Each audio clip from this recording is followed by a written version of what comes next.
Vasudeva okay. వసుదేవసుతం దేవం కంసచానూరమర్దనం దేవకీ పరమానందం కృష్ణం కృష్ణం వందే జగద్గురుం జగద్గురు శ్రీకృష్ణం శ్రీకృష్ణం వందే వందే గురు. జగద్గురుం. సర్వం శ్రీకృష్ణార్పణమస్తు. మనం ఈ రెండు శ్లోకాలు భగవద్గీత గురించి ఏం తెలిసిందో తెలియపోయినా ఈ శ్లోకం మరి ధర్మ సంస్థ పరిత్రాణాయ సాధూనాం వినాశాయ చ దుష్కృతాం ధర్మ సంస్థాపనార్థాయ సంభవామి యుగే యుగే అనే శ్లోకం మాత్రం భగవద్గీత స్పెల్లింగ్ తెలియపోయినాడు కూడా ఈ శ్లోకం మాత్రం తెలుసు. ప్రతి చోట ప్రతి సందర్భంలోనూ ఎవరో ఒకళ్ళు ఎక్కడో చోట ఈ శ్లోకాన్ని వాడతారు. దీని ముందు శ్లోకం ఏడోది యదా యదా హి ధర్మస్య గ్లానిర్భవతి భారత అనేది కొంచెం తక్కువ వాడు. ఈ రెండు శ్లోకాలు మనకి సినిమాల ద్వారా బాగా పరిచయం అయినాయి. నిన్న మనం పాత అంతా చూసుకుంటూ రెండో అధ్యాయం దగ్గర నుంచి మళ్ళీ భగవంతుడు పంచకర్మలు, పంచేంద్రియాలు, కర్మయోగం, జ్ఞానయోగం, ప్రవచనాలు, మనుషులు మార్చడానికి ప్రయత్నం, ఇవన్నీ రకరకాలు అన్ని చూసుకుంటూ వచ్చాం. నేను మొన్న మొత్తం అంతా మళ్ళీ ఈ రెండు శ్లోకాల్లో మనకి ఈ 3-4 శ్లోకాల నుంచి కనుక చూసుకున్నట్టయితే 4-5 దగ్గర నుంచి చూసుకున్నట్టయితే ఇక్కడ అర్జునుల వారికి ఒక చిన్న సందేహం వస్తుంది. కృష్ణుడు ద్వాపరయుగంలోనే పుట్టాడు వీళ్ళతో పాటు, ఒక కొంచెం టైం అటో ఇటో. కానీ ఇప్పుడేం చెప్తున్నాడు, నేను ఈ భగవద్గీత గురించి నిష్కామ కర్మయోగం గురించి ఆల్రెడీ నేను సూర్యుడికి చెప్పాను, సూర్యుడు వాయువస్వత మనువుకి చెప్పాడు, అక్కడి నుంచి ఇక్ష్వాకులకి, ఇక్ష్వాకుల నుంచి రాజర్షులకి ఈ విధంగా వచ్చింది, మధ్యలో మరుగున పడిపోయింది, నేను మళ్ళీ ఇప్పుడు నీకు చెప్తున్నాను అని చెప్పి అనేటప్పటికీ ఈయనకు సందేహం వచ్చింది. ఈయన నాతో పాటే కదా పుట్టాడు, అట్లాంటిది ఈయన సూర్యుడు అనేది మరి ఎప్పటి నుంచో ఉన్నది కదా, అప్పటి నుంచి ఉన్నప్పుడు సూర్యుడికి ఎలా చెప్తాడు, సూర్యుడు అక్కడి నుంచి ఈ విధంగా కిందకి ఎలా చెప్పుకుంటూ వస్తాడు అని చెప్పి ఇంకో సందేహం వచ్చింది. సందేహం వస్తే దానికి అదే అడుగుతారు అన్నమాట కృష్ణుల వారు, మీరు ఎలా చెప్తారు అని. అది రెండు రకాలుగా, ఒకటి దానికి కారణం అనేది ఆయన శ్రీకృష్ణుడి మూత వినాలనేటువంటి దాంతో ఒకటి ఉండొచ్చు. రెండవది మిగిలిన వాళ్ళకి, సామాన్య ప్రజానీకానికి ఈ సందేహం వస్తే దానికి సమాధానం స్వామి ఒక తహా చెప్పించాలి అనేటువంటి ఒక కారణం కూడా అవ్వచ్చు. ఈ రెండు కారణాలతో ఆయనను ఇది ఎలా సాధ్యం మీకు అని అడిగితే స్వామి చెప్తారు, మనిషి అనేవాడు ఎన్నో రకాలు, ఎన్ని కోట్ల జన్మలను, ఎన్నో లక్షల జన్మలు, కోట్ల జన్మలను ఎత్తుతాడు. అట్లాగే నేను కొన్ని కోట్ల జన్మలు ఎత్తాను, నువ్వు కొన్ని కోట్ల జన్మలు ఎత్తావు. కాకపోతే తేడా ఏంటంటే నాకు జీవుడికి ఈ మాయా బంధనంలో నుంచి నేను బయటకున్నాను, నువ్వు మాయాబంధనంలో చిక్కుకున్నావు. ఈ మాయా భ్రాంతి, మనం అహము నేను అనేది అటువంటి దాంట్లో నువ్వు చిక్కుకుని ఉన్నావు. అందుకని నీకు పూర్వజన్మల గురించి నీకు గుర్తులేదు, నీకు తెలియదు. కానీ నేను ఈ మాయకు బయట ఉన్నాను కాబట్టి నాకు ఈ జన్మలన్నీ కూడా, గతించిన జన్మలన్నీ కూడా నాకు తెలుసు అని చెప్పి ఆయన దాంట్లో చెప్పుకొని వచ్చి, అజ్ఞానం వలన మనం మన యొక్క దృష్టి ఈ జన్మకే, ఈ వర్తమానానికే మనకి పరిమితమై ఉంటుంది. జ్ఞానవంతులకి పాత జన్మలు గుర్తుంటాయి, ముందు వచ్చేది గుర్తుంటే, తర్వాత ఏం చేయాలి అని చెప్పేసి తెలుస్తే ముందు ఏం చేయాలి అని చెప్పి దానికి కావాల్సినవి ఈ జన్మలోని సత్కార్యాలు, నిష్కామకర్మలని చేసి మోక్ష సాధన కోసం వాళ్ళు పాటుపడతారు. మనం ఇక్కడ ఒక విచిత్రం ఏంటంటే, 7వ మాసం గర్భంలో ఉన్నప్పుడు 7వ మాసంలో మనకి స్వామి దివ్య దృష్టిని ప్రసాదిస్తారు ఈ బిడ్డకి, పురిట్లో కడుపులో ఉన్న బిడ్డకి. దివ్య దృష్టితో తన గత జన్మలన్నీ చూసుకుంటూ వచ్చి అక్కడ ఆయన మనం ఈ బిడ్డ వాగ్దానం చేస్తుంది స్వామికి, అయ్యో ఇన్ని కర్మలు ఇన్ని చేశాను నేను, ఈ జన్మలో నేను చాలా బుద్ధిగా ఉంటాను, నేను ఏం చేయను, అన్ని మంచి కర్మలే చేస్తాను, అన్ని సత్కర్మలు అన్ని చేస్తాను అని చెప్పి అక్కడ వాగ్దానం చేసి మళ్ళీ చేసిన తర్వాత దివ్య దృష్టి మాయమైపోతుంది, మళ్ళీ మామూలు మానవుడు అయిపోతాడు.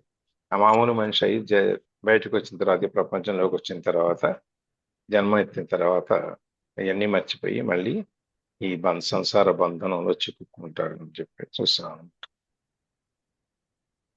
ఈ ఈ జ్ఞానం ఈ జన్మలో మనం చేయాల్సింది ఏంటంటే భక్తి, జ్ఞానం, వైరాగ్యం ఈ మూడు రకాల సాధనాలతో ఆత్మను అనుభూతి పొంది మనం ఈ సంసార బంధాలని విడగొట్టుకొని దాంట్లోంచి బయటకు వచ్చి జన్మరాహిత్యం అంటే ఇక మళ్ళీ జన్మ అంటూ లేకుండా మనం చేసుకోవాలి అని చెప్పని ఇది జీవునికి మన జీవుల యొక్క కర్తవ్యం అన్నమాట. అట్లాగే ఆయన ఇంకా చెప్తారు, నేను పుట్టుక లేనివాడు, నాకు జన్మంటూ నేను మీరు మామూలుగా మీ జీవులు మానవులు జన్మించినట్లుగా నాకు జన్మంతా ఉండదు, జన్మంటూ లేదు. నాకు నాశనం అంటూ లేదు, నేను నాశన రహితుడిని. నా అగ్ని కానీ నీళ్లు కానీ ఏది కానీ నన్ను కాల్చుతూ తడుపుతూ ఇవన్నీ ఉన్నాయి కాబట్టి ఇవన్నిటి నుంచి నేను కాకపోతే ఇవన్నిటికీ ఈ సమస్త ప్రాణుల్ని సృష్టించేవాడిని నేనైనా, పోషించేవాడిని నేనైనా, లయం చేసేవాడిని నేనైనా, నేను ఈ ప్రకృతిని వశపరుచుకుని ఉన్నవాడినైనా కూడా కొన్ని కొన్ని కారణాల వల్ల, పరిస్థితుల వల్ల నేను మళ్ళీ మళ్ళీ జన్మ ఎత్తుతూ ఉంటాను. అయితే అన్ని జన్మలను నాకు కూడా గడిచినాయి కాబట్టి ఈ జన్మల్లో నేను జన్మ కర్మలకు లోనే లేను, నేను వీటన్నిటిని దూరంగా ఉంటాను దీన్ని దాటేసి అని చెప్తూ ఆయనకున్న మూడు లక్షణాలు, భగవంతుడికి ఉండే మూడు లక్షణాలు ఏంటంటే జన్మ లేనివాడు, ఆయనకి జన్మ అంటూ లేదు. రెండోది నాశన రహితుడు, నాశనం అనేది లేదు. ఇంకోటి ఈ ప్రాణకోటి అన్నిటినీ ఆయనే పుట్టించినవాడు, నడిపేవాడు అన్నమాట.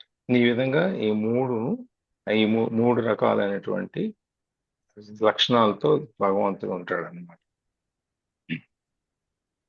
అక్కడి నుంచి మనం 7వ శ్లోకంలో యదా యదా హి ధర్మస్య అని చెప్పి దాన్ని ఎప్పుడెప్పుడైతే ధర్మానికి నష్టం జరుగుతుంటుందో, హాని జరుగుతూ ఉంటుందో, కీడు జరుగుతూ ఉంటుందో, అట్లాగే అధర్మం పెచ్చుమీరుతూ ఉంటుందో, దాని లిమిట్ దాటి బయటికి వెళ్ళిపోతూ ఉంటుందో, ఆయా సందర్భాల్లో నేను మళ్ళీ మళ్ళీ జన్మెత్తుతాను అని చెప్పి నేను మళ్ళీ సృష్టించుకుని ఈ ధర్మాన్ని కాపాడటానికి, అధర్మాన్ని నశింపజేయటానికి నేను మళ్ళీ మళ్ళీ జన్మెత్తుతాను అని చెప్పి ఆయన చెప్పుకుంటూ వచ్చారు. కాకుండా నెక్స్ట్ పరిత్రాణాయ సాధూనాం వినాయ సహిత దుష్కృతం ధర్మ సంస్థాపనార్థాయ సంభవం. ఇందులో పరిత్రాణాయ సాధూనాం, ఈ సజ్జనులు, సాధువులు, సన్మార్గంలో ఉండేవాళ్ళు, ప్రవర్తించేవాళ్ళు, వీళ్ళందరినీ కాపాడటానికి, దుష్కృతం చెడు పనులు చేసే వాళ్ళందరినీ నాశనం చేయటానికి, ధర్మ సంస్థాపనార్థాయ ఇవన్నీ చేసి ధర్మాన్ని మంచిగా స్థాపించి ప్రజలందరికీ తెలియజేసి ధర్మాన్ని పాటింపజేయటానికి నేను యుగ యుగాలు పుడతాను అని చెప్పి. అంటే యుగ యుగాలు అంటే ఒక యుగం అని కాదు, ఎప్పుడు అవసరమైతే అప్పుడు నేను జన్మిస్తాను అని చెప్పి. ఎప్పుడు ధర్మానికి అంటే మనం ఆచరించవలసిన ధర్మాలు ఏవైతే ఉన్నాయో అవి మనం చేయకుండా, మన స్వధర్మాన్ని మనం చేయకుండా, మన ధర్మాన్ని మనం ఆచరించకుండా పరధర్మాన్ని వైపు వెళ్ళేటప్పుడు కానీ, ఈ మన ధర్మాన్ని నాశనం చేసే ప్రయత్నంలో ఉన్నప్పుడు కానీ, అట్లాగే అధర్మం, దుష్కృతాలు, చెడు పనులు, చెడు కార్యక్రమాలు, చెడు కార్యాలన్నీ పెరిగినప్పుడు కానీ, ఎవరైతే ఈ చెడు కార్యాలు పెరిగి సాధువుల్ని హింసపెట్టేటప్పుడు కానీ, ఈ ధర్మం నశించిపోయినప్పుడు కానీ, ఈ మూడు సందర్భాల్లో నేను మళ్ళీ జన్మ తీసుకుంటాను. దుష్టుల్ని శిక్షించడానికి, భక్తుల్ని రక్షించడానికి నేను వస్తుంటాను అని చెప్పి చెప్తారు. అంటే ఈ సత్కర్మలు చేసేవాళ్ళు భగవంతుని యొక్క అభయహస్తం ఉంటుంది కదా, ఆ అభయహస్తం కింద ఉంటాం మనం. స్వామి కాపాడటానికి, మన సత్కర్మలు చేసేవాళ్ళని స్వామి కాపాడటానికి ఆయన అభయం ఇచ్చి ఆయన యొక్క నీడలో మన పెట్టుకుంటారు అన్నమాట.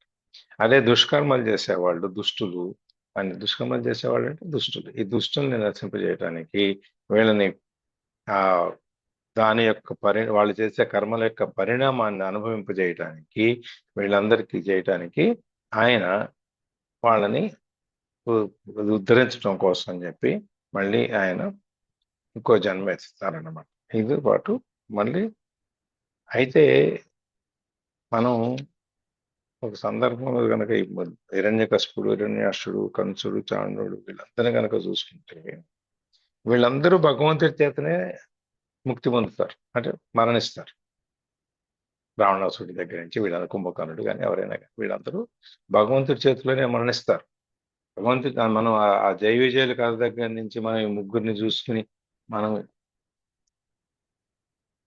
వీళ్ళందరూ 3 అవతారాలు ఎత్తేసి మేము త్వరలోనే మేము వస్తాం, మాకు ఇదంతా వద్దు అని చెప్పేసి అని ఈ ఈ వరం తీసుకుని 3 జన్మల్లో నుంచి వెళ్ళటంలో కూడా వీళ్ళందరూ భగవంతుని చేత నశింపజేయబడినా కానీ మళ్ళీ స్వామి సన్నిధికే చేరుకున్నారు. అంటే నేను తప్పు చేసి నువ్వు ఆఖరిలో స్వామి చేతిలో చచ్చిపోతే నీకు పుణ్యం వస్తుంది కాబట్టి మరు జన్మ లేదనే చెప్పట్లేదు. కానీ మనకి వీళ్ళందరూ కూడా దుష్కర్మలు చేసేవాడైనా స్వామి చేతిలో కనుక మరణం సంభవించటం అనేది కూడా అది ఒక పుణ్యకార్యమే. అట్లా విధంగా కూడా మనకి ఈ పుణ్యలోకాలు మోక్ష సాధన కూడా ఆ విధంగా కూడా జరుగుతుంది. అంతే మనకి హిరణ్యకశిపులో కానీ హిరణ్యాక్షులో కానీ మనకు వచ్చేది అదే. ఎంతసేపు వాళ్ళు నిజంగా చెప్పాలంటే భక్తులు తలిసిన దానికంటే కూడా వాళ్ళు ఎక్కువ హరిని తలుస్తారు. ఎక్కడ హరి హరి హరి హరి హరి అని చెప్పి వాళ్ళు భక్తులు హరి హరి అనే దానికంటే కూడా వీళ్ళు ఎక్కువ అంటారు. ఎందుకంటే శత్రువుని మనం ఎక్కువసార్లు తలుస్తాం. మిత్రులను తలవటం కంటే కూడా శత్రువుని మనం ఎక్కువసార్లు తలుస్తాం. దానివల్ల వీళ్ళు ఎక్కువ సార్లు స్వామిని తలుస్తూనే ఉన్నారు. అంటే నువ్వు మనస్ఫూర్తిగా తలిచినా, కోపంతో అనుకున్నా, నువ్వు ద్వేషంతో అనుకున్నా, లేకపోతే ప్రేమతో అనుకున్నా, ఏ విధంగా అనుకున్నా హరి అని పిలిస్తే ఆ భగవంతుడిని నువ్వు ఏ నామోదయంతో పిలిచినా ఆయన పలికేది, ఆయన ఏ విధంగా పిలిచినా ఆయన పలుకుతాడు. చాలా మంది చూడండి భగవంతుని నేరా పోరా రారా అంటారు. అట్లా కొంతమంది స్వామి మీరు అంటారు. వాళ్ళ భావాన్ని బట్టి వాళ్ళు దాంట్లో ఆయనతో ఏర్పరచుకున్న బంధాన్ని బట్టి ఆయనకి వీళ్ళు రకరకాలుగా పిలుస్తూ ఉంటారు. అందుకని ఎలా పిలిచినా నువ్వు ఎలా చేసినా నేనైతే వస్తాను అని చెప్పి ఆయన అభయం ఇచ్చినందుకనమాట. సాధువు అంటే కాషాయ వస్త్రాలు కట్టుకుని, కమండలాలు పెట్టుకుని, గడ్డం పెంచుకుని, జుట్టు ముళ్ళేసుకుని, చెప్పులు లేకుండా పాదుకలు వేసుకుని నడిచేవాళ్ళు సాధువులు కాదు. అంతా మంచివాళ్ళని కాదు. సాధువులు అంటే మంచి కర్మ చేసేవాళ్ళని సాధువులు అంటారు. అందుకే మనం చెప్పేటప్పుడు జ్ఞానులు వేరు, విద్యావంతులు వేరు. విద్యావంతులు అంటే ఎక్కువ చదువుకున్న వాళ్ళే కానీ వాళ్ళకి జ్ఞానం ఉండాలని ఏం లేదు. జ్ఞానులు అంటే చదివినా చదవకపోయినా భగవద్ జ్ఞానంలో ఉండి నిష్కామ కర్మలు చేసుకుంటూ వాళ్ళ జీవితాన్ని వాళ్ళు గడిపే వాళ్ళని జ్ఞానులు అంటారు. అందుకని ఇక్కడ కూడా ఆయన సాధువులు అంటే వేషధారణలో అలంకరించే వాళ్ళు కాదు. సాధువులు అంటే మంచి కర్మల్ని చేసేవాళ్ళు, ప్రజలకు ఉపయోగపడే చేసేవాళ్ళు, వీళ్ళందరినీ సాధువులు అంటారు. అందుకని ఇట్లాంటి వాళ్ళు అది గృహస్థులు అవ్వచ్చు, బ్రహ్మచారులు అవ్వచ్చు, ఎవరైనా అవ్వచ్చు. సాధువు అనేవాడు అన్నీ వదిలేసి అడవుల్లో ఉండి మోక్ష సాధన కోసం ప్రయత్నం చేసేవాడే సాధువు అని కాదు. సాధువు అనేవాడు నీ యొక్క చుట్టూ ఉన్న బంధనాలన్నీ వదిలేసి సమాజంలో ఉంటూ కూడా సమాజ ఉన్నతికి, సమాజం మంచికి పాటుపడే వాళ్ళందరూ సాధువులే లెక్క. మనం అంటాం చూడండి మామూలుగా వాడిది సాధు మనస్తత్వం అండి వాడిదంతా అంటారు. అంటే సాధు మనస్తత్వం అంటే మంచి పని చేసేవాడు, సాత్వికంగా ఉండేవాడు, సత్ప్రవర్తనతో ఉండేవాడు, ఇవన్నీ చేసేవాడు సాధువు అంటాం.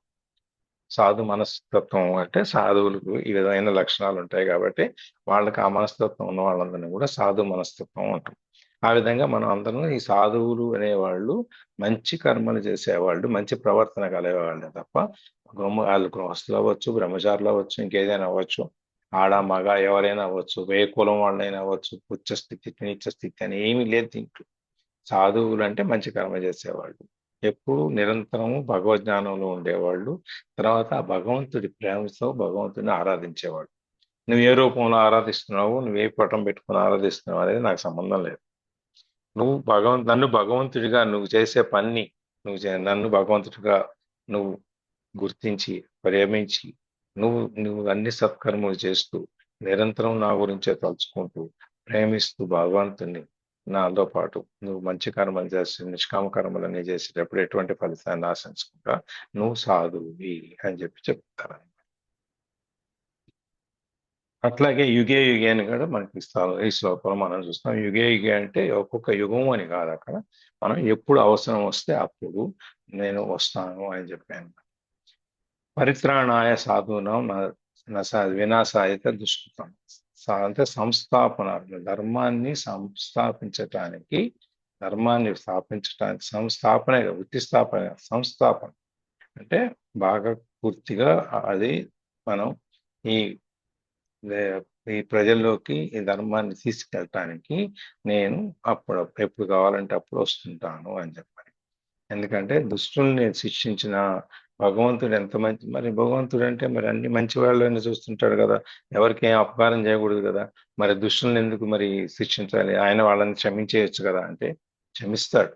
వారు స్వామిని తలుచుకున్నప్పుడు, భగవంతుని శిక్ష పొందినప్పుడు వాళ్ళ పాపాలన్నీ పోతాయి.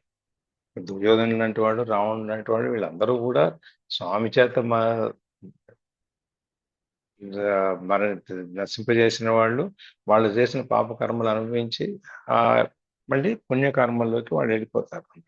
అందుకని ఈ పాపాలన్నీ స్వామి అనుగ్రహం చేత, స్వామి శిక్ష పొందటం వల్ల నరకాసురుడి దగ్గర నుంచి ఎవరినైనా తీసుకెళ్ళి వీళ్ళు వెళ్ళిపోతారు. ఎందుకు అట్లా గనక శిక్షించకపోతే అధర్మాన్ని చేసేవాళ్ళని, దుష్కర్మలు చేసేవాళ్ళని, దుష్టుల్ని, వీళ్ళందరినీ గనక శిక్షించకపోతే ఏమవుద్ది?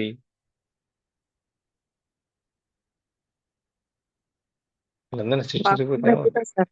పాపం పెరుగుతుంది సార్, పాపం పెరుగుతుంది. మనకి ఇంతగా ఏం చేయరు కదా మన అని చెప్పేసి అని ఇంకా కొంతమంది ఆ మార్గంలోకి వెళ్ళే అవకాశం. ఇప్పుడు మనం చూస్తున్నాం చూడండి, జైల్లో పెడతారు, బెయిల్ వస్తుంది, మళ్ళీ బయటకు వచ్చేస్తాడు, మళ్ళీ అదే పని చేయడం మొదలు పెడతాడు, మళ్ళీ వెళ్తాడు జైలుకి, మళ్ళీ బెయిల్ ఇస్తారు, మళ్ళీ బయటకు వస్తాడు, మళ్ళీ అదే చేస్తాడు. భయం లేదు. అట్లాగే ఇప్పుడు మనం ఈ రకరకాల అరాచకాలు, రకరకాల పిల్లల్ని బాధించటాలు, ఇవన్నీ మనం వింటున్నాం కదా, చూస్తున్నాం కదా.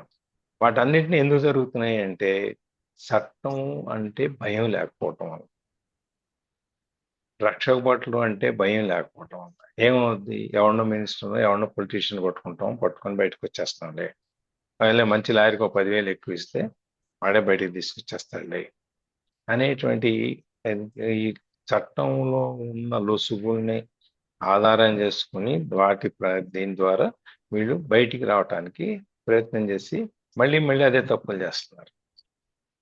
ఎందుకు చేస్తున్నారంటే దానివల్ల భయం లేకపోవటం. అందుకని స్వామి శిక్షించటం అనే దాన్ని ఆయన దయార్థుడైనా శిక్షించటం వల్ల వీళ్ళు మళ్ళీ పుణ్యలోకాలను పొందిన స్వామి చేతుల్లో శిక్షించడం మాత్రం అది మిగిలిన వాళ్ళకి ఒక ఉదాహరణగా నిలిచి వాళ్ళు మళ్ళీ తప్పులు చేయకుండా ఉంచటం కోసం.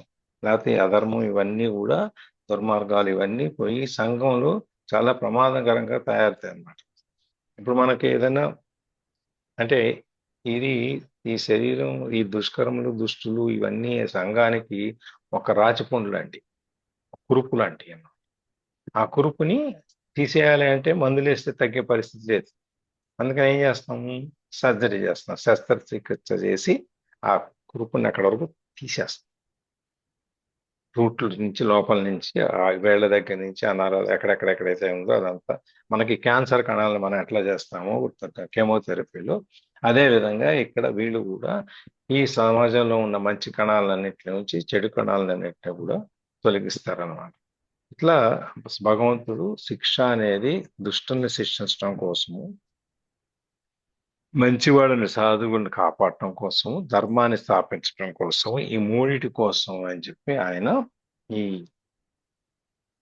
జన్మలు ఎత్తుతూ ఉంటారన్నమాట. ఈ జన్మ కర్మలన్నిటికీ ఇప్పుడు నెక్స్ట్ దాంట్లో భగవంతుని యొక్క జన్మ కర్మ, అసలు భగవంతుడు ఆయన జన్మం ఏంటి, ఆయన కర్మలు ఏంటి, ఇవేంటి అనేది, ఆయన ఎందుకు పుడుతున్నాడు అనేది మళ్ళీ మనకి నెక్స్ట్ శ్లోకంలో చెప్తున్నారు. మనోదర్ గారు ప్రేయర్ స్టార్ట్ చేయలేదు, ప్రేయర్ చేయండి. చెప్పేసాం కదా, సరే చెప్పేసాం. శ్లోకం చదివేసండి, 9వ శ్లోకం. జ్యోతి గారు వచ్చారు, చెప్పండి. జన్మ కర్మ చ మే దివ్యం ఏవం యో వేత్తి తత్వతః త్యక్త్వా దేహం పునర్జన్మ నైతి మామేతి సోర్జున. జ్యోతి గారు ఏమైనా చెప్తారు? జయ శ్రీమన్నారాయణ.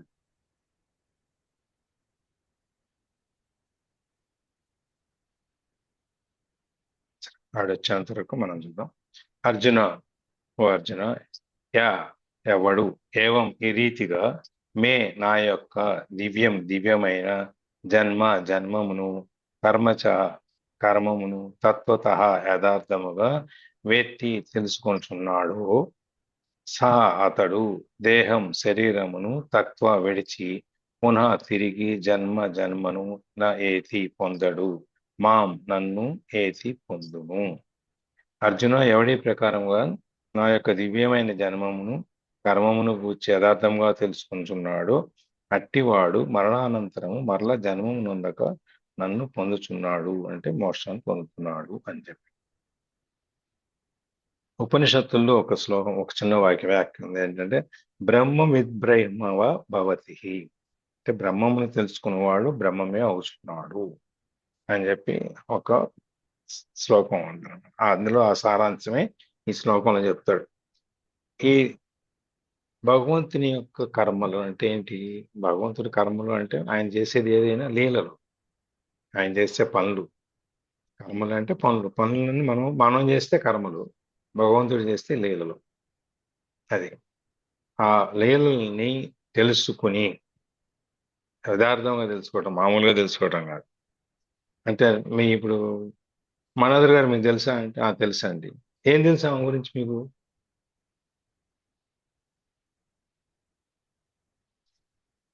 అంటే ఏం చెప్తారు? మాట్లాడితే కొన్ని మాటలు మాట్లాడడము, కలిసి ఉండడం వల్ల ఏదైనా కొన్ని తెలుస్తాయి, లేకుంటే ఏం తెలీదు.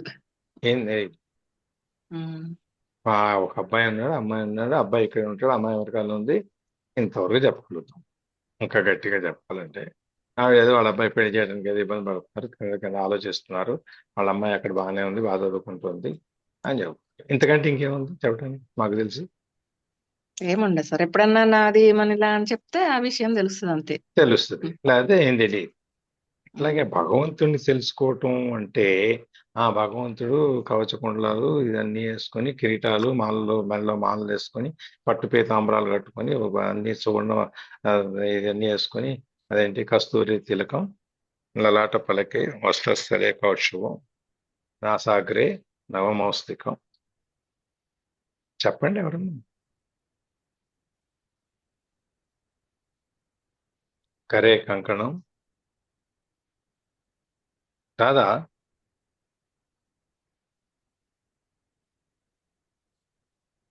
నాకైతే తెలియదు సార్. సావిత్రి గారు. కస్తూరి తిలకం లలాట పలకే వక్షస్థలే కౌస్తుభం నాసాగ్రే నవమౌక్తికం కరతలే వేణుం కరే కంకణం కంఠే చ ముక్తావళి నాసాగ్రే నవమౌక్తికం. ఇది తప్పుపోయినట్టుంది సార్, తప్పు పోయిందేమో అంట అనిపిస్తుంది. ఏం లేదు, ఈ విధంగా ఇప్పుడు గోపశ్రీ పరివేశితే విజయతే గోపాల చూడమణి విజయతే గోపాల చూడమణి. స్వామివారిని వర్ణన. కస్తూరి తిలకం లలాట ఫలకే, పైన ఇక్కడ కస్తూరి తిలకాన్ని పెట్టుకొని, ముక్కుకి నవమౌస్తికం, నవరత్నాలతో పొదిగినటువంటిది,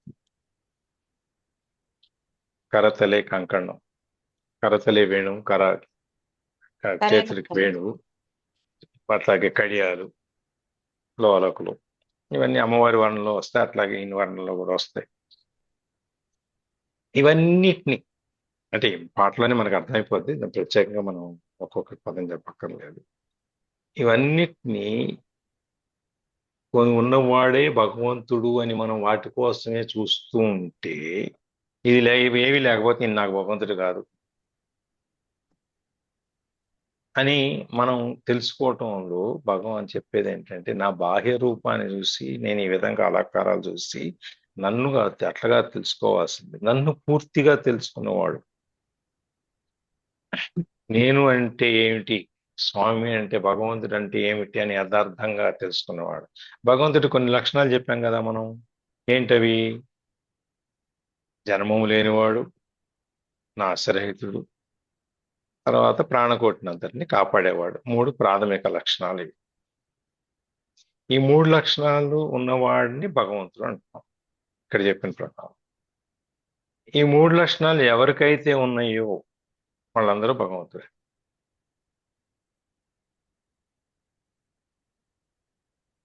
ఒప్పుకుంటారా? అవును సార్, మానవుడే మాధవుడు అంటారు కదా. అన్ని మంచి పనులు చేస్తే మాధవుడు అన్ని అవుతాడు. మంచి పని చేస్తే మానవుడు మాధవుడు అవుతాడు. ఉమ్.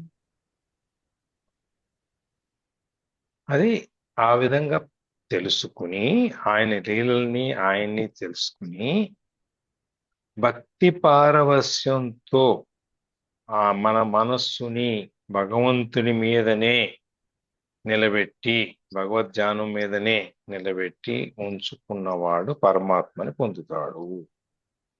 అది ఆయన ఒక్కటే, ఆయన్ని నిజంగా తెలుసుకోవటమే కాకుండా ఆయన్ని పూజించటంలో, ఆయన్ని తలుచుకోవటంలో భక్తి పారవస్యం, భక్తి అనేది నిండి ఉండాలి.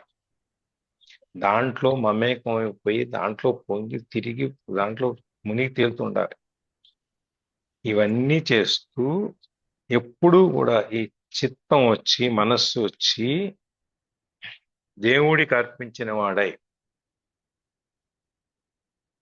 మనసా వాచా కర్మణ భగవంతుణ్ణి తలుస్తూ, మనం ఏది మాట్లాడినా, తలచినా, చేసినా, ఏది చేసినా భగవత్ పారవస్యంలోనే భగవంతుని తలుస్తూ, భగవంతుని యొక్క లీలల కింద తీసుకుంటూ, ఆయన ధ్యానంలోనే ఎల్లప్పుడూ ఉంటూ ఉన్నవాడు అతడు పరమాత్మని పొందుతాడు, అంటే మోక్షాన్ని పొందుతాడు. భగవత్ స్వరూపును చక్కగా తెలుసుకునుట అనేది సాధన చేయటం వలన అది మనం స్వామివారి స్వరూపాన్ని, భగవత్ స్వరూపాన్ని తలుచుకుంటాం. ఆ సాధన ఎప్పుడైతే మనం పొందుతామో అది సాధ్యము. అట్లా అది సాధన వలన మనకి భగవంతుని యొక్క ఐక్యం చెందటం, భగవంతుడిలో కలిసిపోవటం అనేది మనకి సాధ్యము అంటాడు. అంటే ఏదైనా సాధన చేస్తే దానికి అది సాధ్యమే అవుతుంది. మనం అంటాం కదా, ఈ సంకల్పం అని, లేకపోతే ఆ మనం ఈ ఎఫర్మేషన్స్ ఇవన్నీ చేస్తాం కదా. ఇవన్నీ సాధన చేస్తాం కాబట్టి అవన్నీ సాధ్యం అవుతాయి. దాన్నే తలుచుకుంటూ ఉంటే అదే జరుగుతూ ఉంటాయని చెప్పని మనం అనుకుంటాం. ఆ విధంగా ఈ శ్లోకంలో సాధన, సాధ్యము, ఈ రెండు చెప్పి తత్వతః అంటే నేను చేస్తాను నా వల్ల అని చెప్పేటప్పుడు యథార్థంగా నిజంగానే ఇది జరుగుతుంది అని చెప్పి, భగవత్ విషయములు జ్ఞానం చేయగాని, అశాస్త్రీయ జ్ఞానం చేయగాని, అపాత్మ జ్ఞానం చేయగాని వీటితో సంతృష్టి పొందకుండా పూర్తిగా ఆయన్ని తెలుసుకొని ఆయన యొక్క నామధేయంలోనే మునిగి తేలుతూ నిరంతరము మన మనస్సును ఆయన ముందే లీనం చేస్తూ చేసేవాడికి ఇది నన్ను చేరటం అనేది సాధ్యం అవుతుంది అన్నమాట.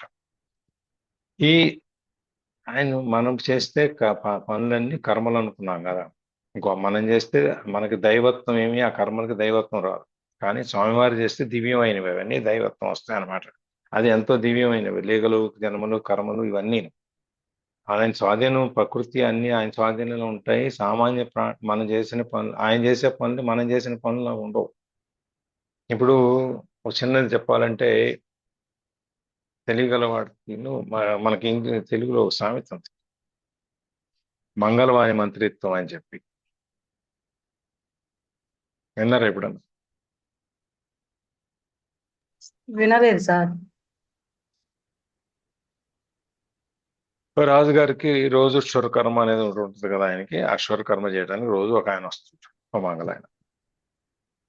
ఆ టైంలోనే మంత్రి గారు పొద్దున్నే వచ్చి రాత్రి అంతా దేశంలో ఏం జరిగింది, రాజ్యంలో ఏం జరిగింది అని చెప్పి మంత్రి గారు పొద్దున్నే వచ్చి చెప్పేసి వెళ్తా ఉంటాడు.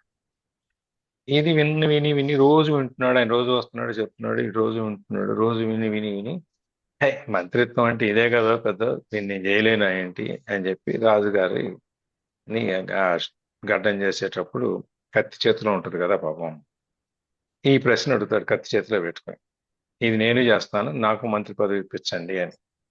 ఈ కత్తి ముఖం మీద ఉంటది కదా, ఎందుకు వచ్చింది వీటితో నాకు గొడవ అని చెప్పి, సరేరా అని చెప్పి రాజుగారు నువ్వు ఒక రోజు మంత్రిగా ఉండు అని చెప్పి మంత్రిగా పెడతారు.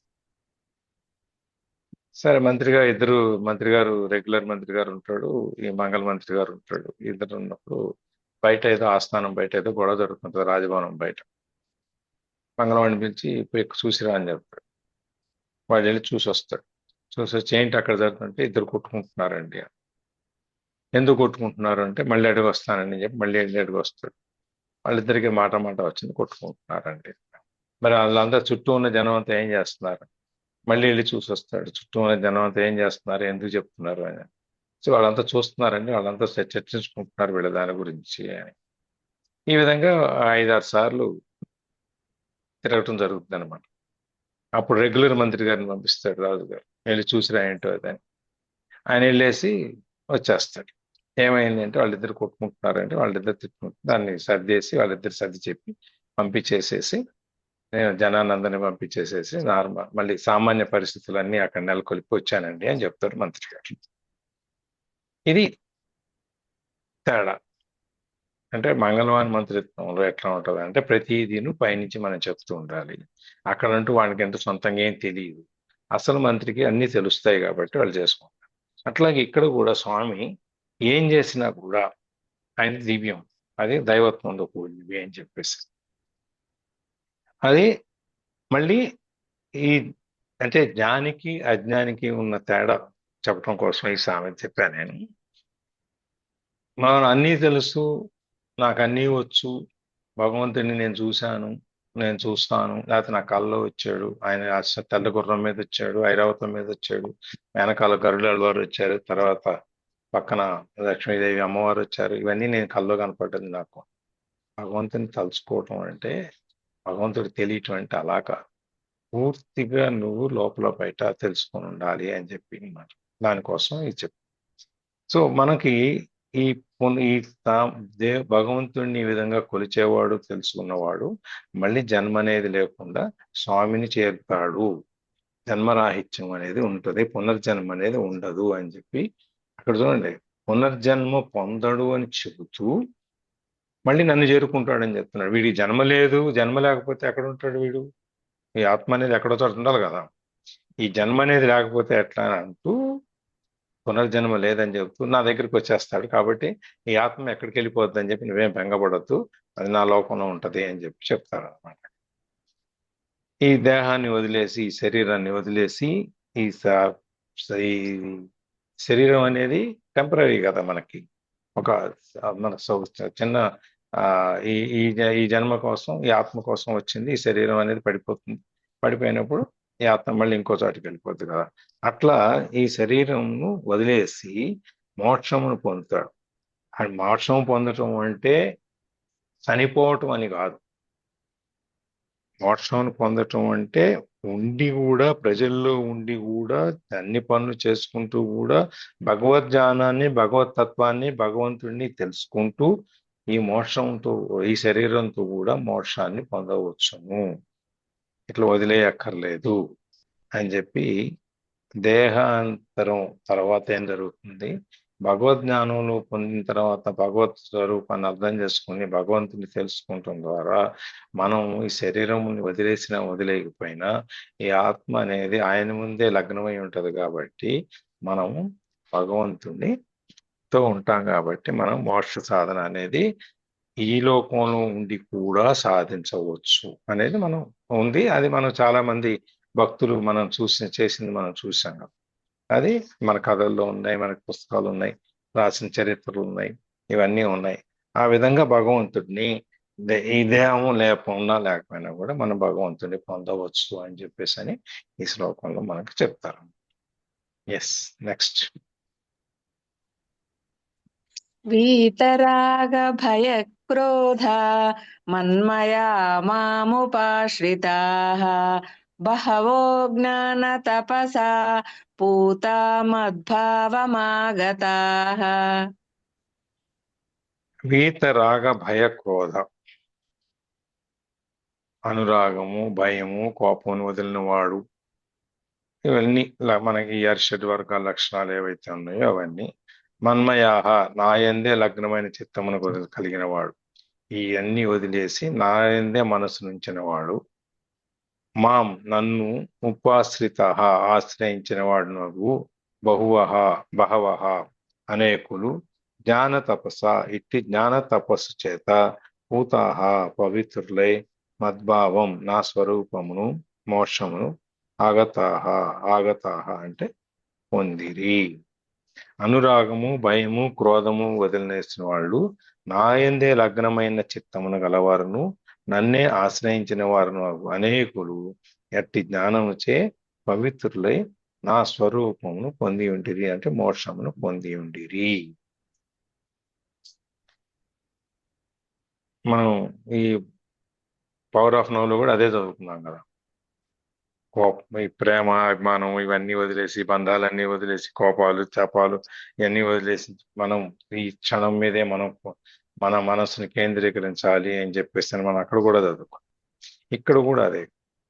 ఈ భవబంధాలు, అభిమానాలు, ప్రేమలు, బాధలు, కష్టాలు, సుఖాలు ఇవన్నీ, ఇది నాది, మనది, దీన్ని నేను ఇవ్వను. మనం వచ్చేటప్పుడు ఎలా వచ్చాం, వెళ్ళేటప్పుడు అలాగే వెళ్తాం. ఒంటి మీద మనం వచ్చినప్పుడు ఒంటి మీద నూలు పోగుండదు, మనం వెళ్ళేటప్పుడు నూలు పోగుండదు. దీనికోసం మధ్యలో ఈ వాదంతో ఎందుకు? అందుకే ఒక పాటలో చెప్తాడు, పుట్టినప్పుడు బట్ట కట్టలేదు, పోయేటప్పుడు అది వెంట రాదు, నడుమ ఎందుకు ఈ సిగ్గు మనకి అని చెప్పాను.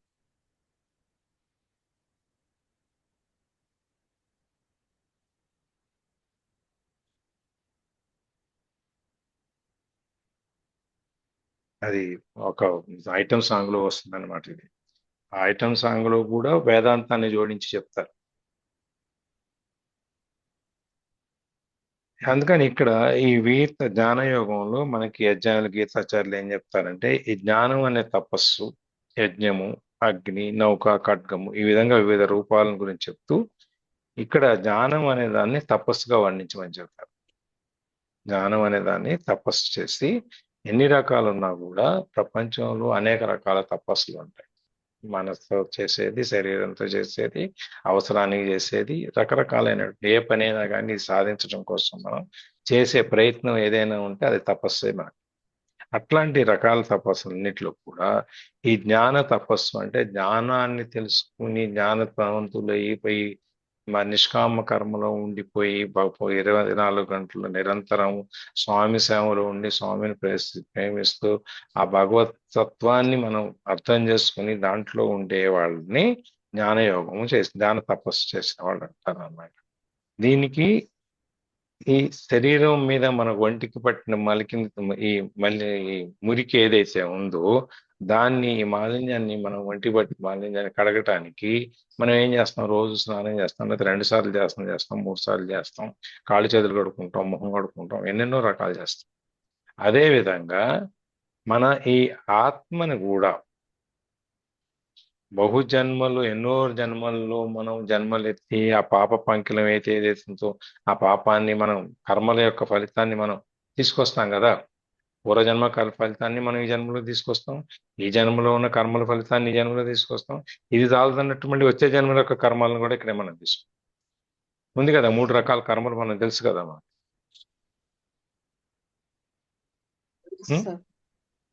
తెలుసు. సంచిత కర్మలు, ప్రారబ్ధ, ఆగామి కర్మలు. ఆగామి కర్మ. ఈ 3 రకాల కర్మల్లో ఎన్ని జన్మల నుంచో మనం మొదలు తీసుకొచ్చిన ఈ పాపాలని, కర్మల్ని అనుభవించడానికి కుదరక ఇంకా మిగిలిపోయి అవన్నీ ఈ జన్మలోకి వచ్చి ఇవన్నిటినీ మనం ఎట్లా బయటపడాలి అంటే ఈ జ్ఞాన తపస్సు వల్ల మనం బయటపడాలి. జ్ఞాన తపస్సు అంటే స్వామి యొక్క సేవ. దాంతో ఈ జ్ఞాన తపస్సుతో ఈ మనస్సుని శుద్ధం చేసి, అంటే శుభ్రం చేసి, శుద్ధి చేసి, అప్పుడు పవిత్రులం అవుతాం. ఇవన్నీ తీసినప్పుడు మనం పవిత్రులం అవుతాం. పవిత్రులం అయినప్పుడు మనం మోక్ష సాధనకి మనం సా అర్హులం అవుతాం అన్నమాట. ఇందులో మనకు చిన్న స్టోరీ చెప్పుకుంటే,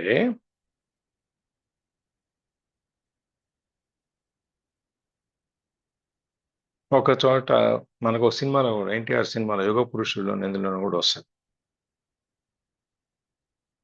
అట్లాగే ఇక్కడ కూడా అన్నమాట. మనం గంగా నదిలో మునిగితే పాపాలన్నీ పోతాయి, మనం స్వచ్ఛమైపోతాం అని చెప్పి అనుకున్నాం అంటాం కదా.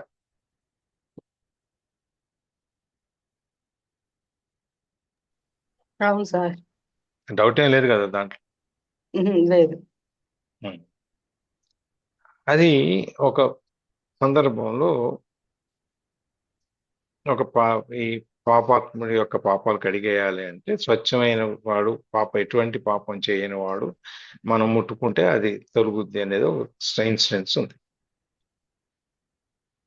అది గంగా నది అవ్వచ్చు, లేకపోతే దేవాలయాల్లో ఉండేటువంటి మనకి తిరుమలలో పుష్కరిణి ఎట్లా ఉందో అది అవ్వచ్చు, ఈ మనకి పద్మనాభ ఆలయంలో పుష్కరిణి ఎట్లా ఉందో అట్లా అవ్వచ్చు. ఇది ప్రతి ఆల్మోస్ట్ ఇదివరకు ప్రతి గుళ్ళోనూ ఒక పుష్కరిణి అనేది ఉండేది, కొలను అనేది ఉండేది. ఇప్పుడు ప్లేస్ లేక ఎక్కువ మందిరాలని పెట్టేస్తూ ఇవన్నీ పెట్టట్లేదు. లేకపోతే పాత గుళ్ళన్నీ కనుక మనం చూసుకుంటే ప్రతి గుళ్ళోనూ ఒక కొలను, ఒక పుష్కరిణి, ఒక ఇది నీరు స్నానానికి అనేది ఒకటి ఉండేది అనమాట. అక్కడ అట్లా దాంట్లో మనకు నమ్మిక అనేది, దాంట్లో మునిగి తేలితే ఇప్పుడు ఈ ఇన్సిడెంట్ లో వాళ్ళు ఎవరైతే పాపం చేయని వాళ్ళు ఉంటారో పాపాలను వాళ్ళని ముట్టుకుంటే వీళ్ళకి ఈ పాపంతో ఈ కర్మల ఫలితం తొలగిపోతుంది అని చెప్పి ఇన్సిడెంట్. ఎవరికి వాళ్ళు ఎంతసేపు స్నానం చేసేస్తారు, పుష్కరంలో స్నానం చేస్తారు, అన్ని చేస్తారు, కానీ వాడికి నమ్మకం ఉండదు. నేను పాపం చేశాను కదా, నేను ముట్టుకోవడానికి వీల్లేదు అని చెప్పి. ఒక ఆయన వెళ్ళి మునిగేసి వచ్చి ముట్టుకుంటాడు. అదేంటయ్యా అంటే, అవునండి ఇందులో మునిగితే పాపం పోతుంది అని చెప్పారు కదా, కాబట్టి నేను మునిగి వచ్చాను కాబట్టి నేనేం పాపాలు చేయలేదు, నా పాపాలన్నీ కడిగేశాను, ఇప్పుడు నేను పుణ్యాత్ముడిని, నేను పుణ్యం చేసిన వాడిని కాబట్టి నేను ముట్టుకుంటే సరిపోద్ది అని చెప్పి నేను నమ్మాను అని.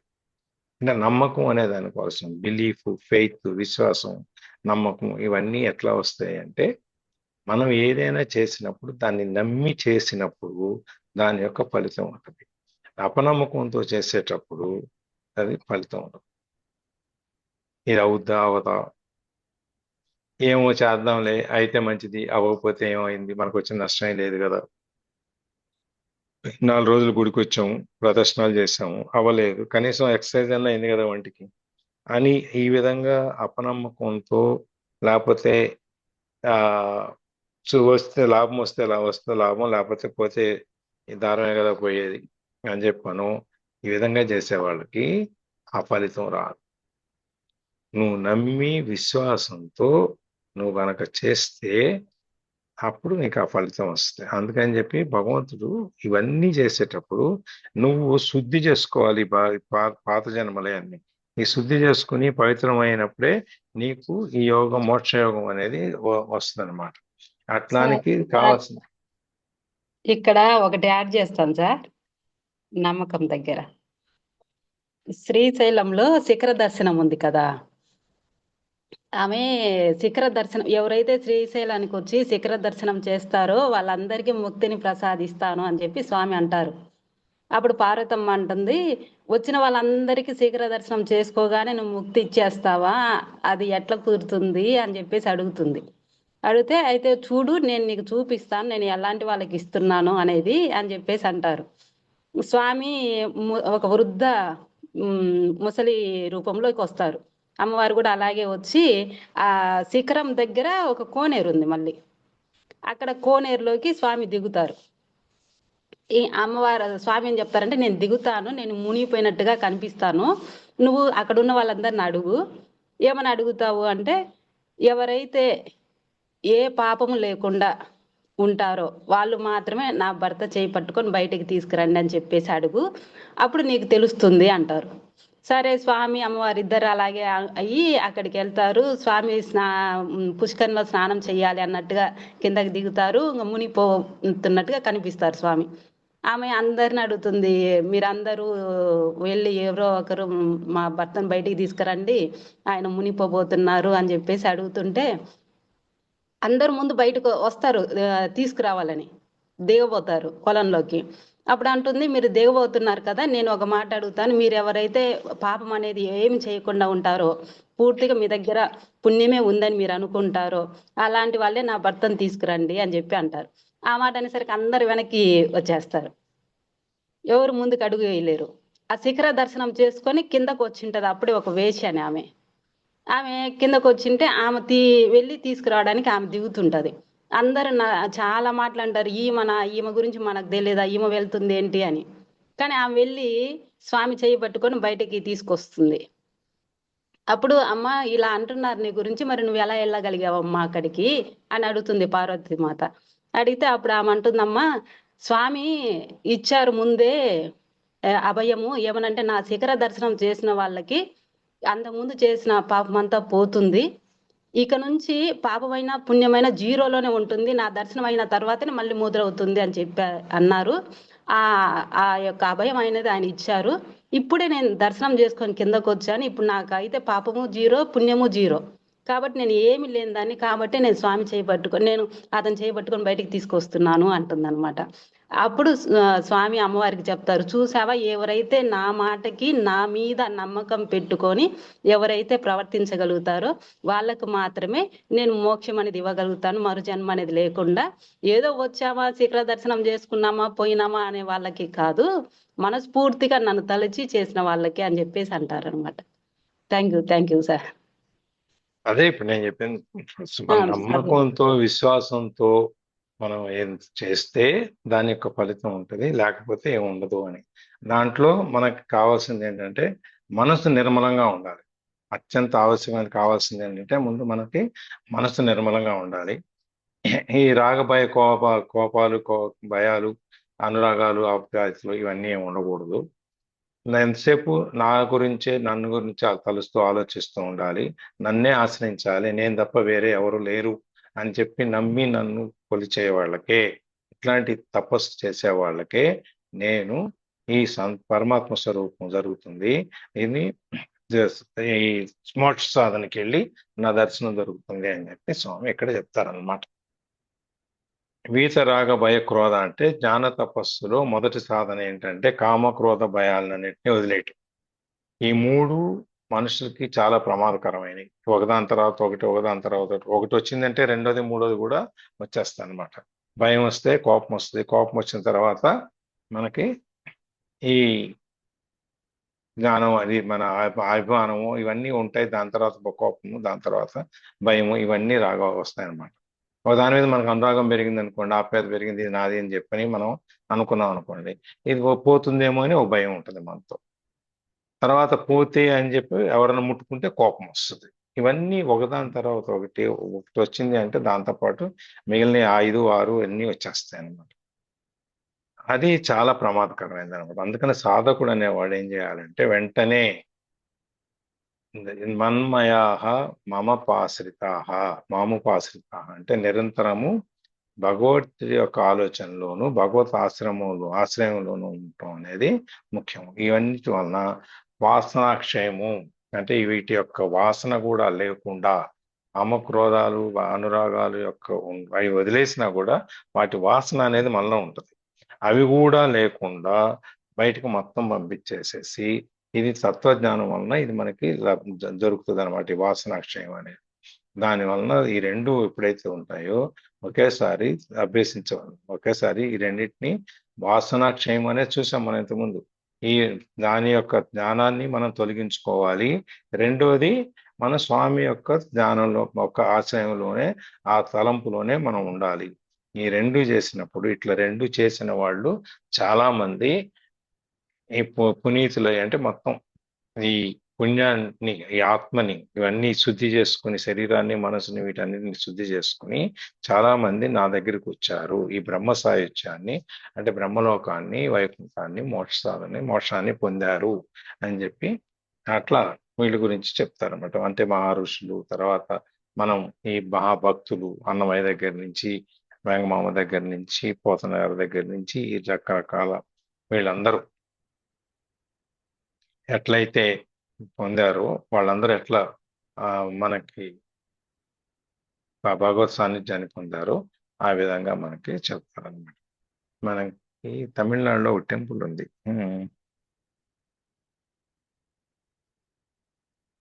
పోతనమాచలి కాదు, తర్వాత వచ్చిన గాయకుల్లో పేరు గుర్తు రావట్లేదు. ఆయన టెంపుల్ ఉంది తమిళనాడు. అక్కడ కూర్చుని కీర్తనలు పాడతారు చాలా మంది. ఆ చిదంబరం, మధురై చిదంబరం దారిలోనే అక్కడ ఉంది మధ్య. అక్కడ కూర్చొని చాలా మంది కీర్తనలు పాడతారు. ఆ స్వామికి ఆ కీర్తనలు ఇష్టం కాబట్టి ఆయన కీర్తనలు అన్నమయ్య కీర్తన కాకుండా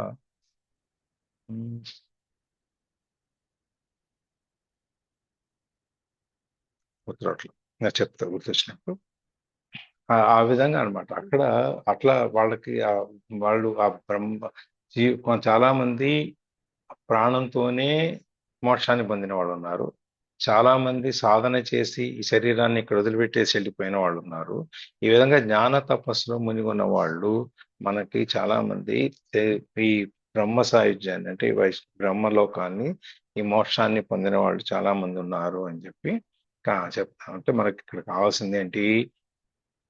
భగవత్ స్వరూపాన్ని పొందటానికి మనకు కావాల్సింది హృదయం నిర్మలంగా ఉండాలి, ఒకటి. రెండు, జ్ఞాన తపస్సు అంటే కామ క్రోధ భయరాహిత్యాలు ఇవేమి ఉండకూడదు. భగవత్ తన్మయత్వం, భగవత్ స్వరూపంలోనే, భగవత్ నామంలోనే తన్మయం చెందుతూ ఉండాలి, ఆయన ఆశ్రయంలోనే ఉండాలి అనేది. ఇవన్నీ ఉన్నప్పుడు మనకి ఈ శ్లోకంలో చెప్పినట్టు మోక్ష సాధన అనేది మనకి అవకాశం తేలిక అవుతుంది అని చెప్పి ఈ శ్లోకంలో ఇక్కడ 11 వరకు ఇక్కడ ఆపేద్దాం ఇవాళ.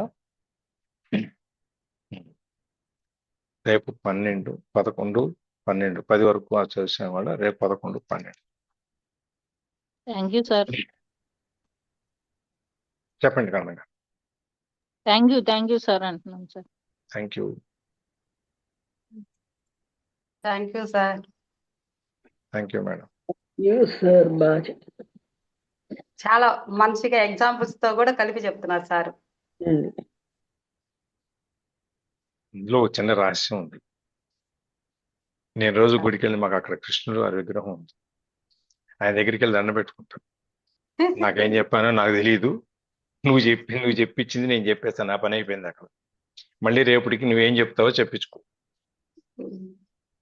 అని చెప్పి దండ పెట్టుకొని వస్తా. గ్రేట్. మనం ఎవరండి చెప్పడానికి?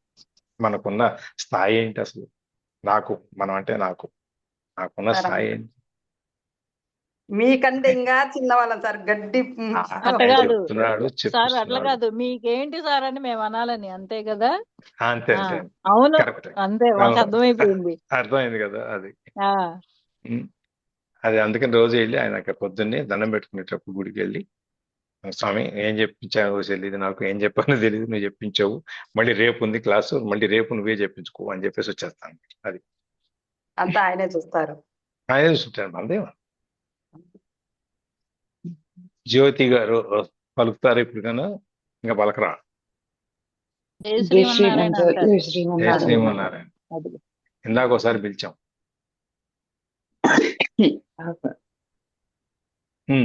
చెప్పండి మీ ఉవాచ, జ్యోతి ఉవాచ. మీరే అంత చక్కగా అన్ని చెప్పేసారు. ఇంకేం లేదు సార్ చెప్పడానికి. అన్ని ఆయన మీ చేతి చెప్పించేస్తున్నారు. నేను పనిలో ఉన్నారా? పిలిచినప్పుడు వినబడి ఉండదు సార్, అంతే సార్. పనిలో ఉంటే ఇప్పుడు చెప్పటం మొదలు పెడితే టైం పట్టుద్ది అని చెప్పి పనిలో ఉంటే అన్ని మీరు చెప్పేశారండి తప్పించుకుంటాం.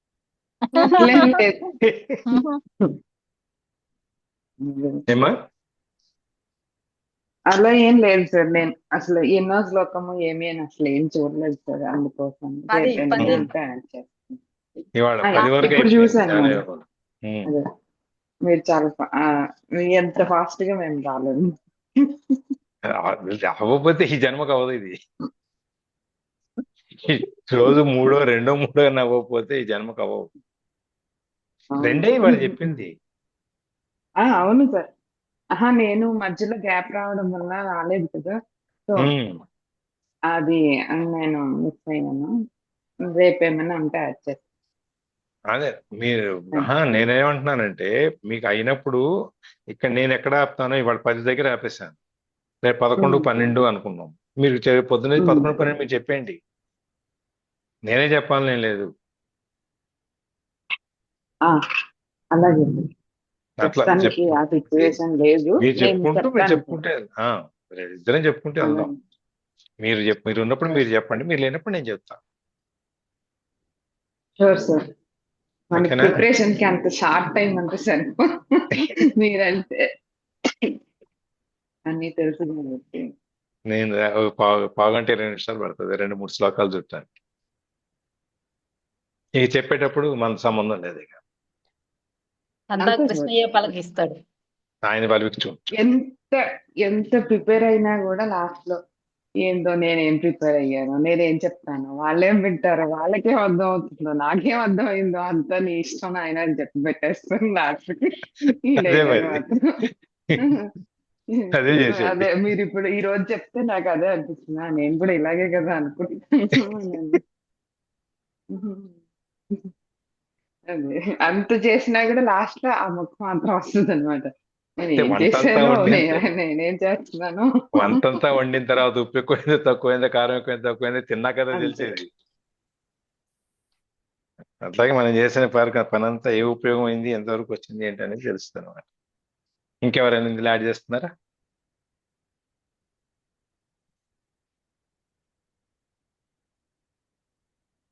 ఎవరు లేకపోతే మనోదర్ గారు క్లోజింగ్ ప్రేయర్. యోగేశం సచ్చిదానందం వాసుదేవం వ్రజప్రియం ధర్మ సంస్థాపకం వీరం కృష్ణం వందే జగద్గురుం శ్రీకృష్ణం వందే జగద్గురుం. సర్వం శ్రీకృష్ణార్పణమస్తు. Thank you. రికార్డింగ్ ఆపేస్తున్నా.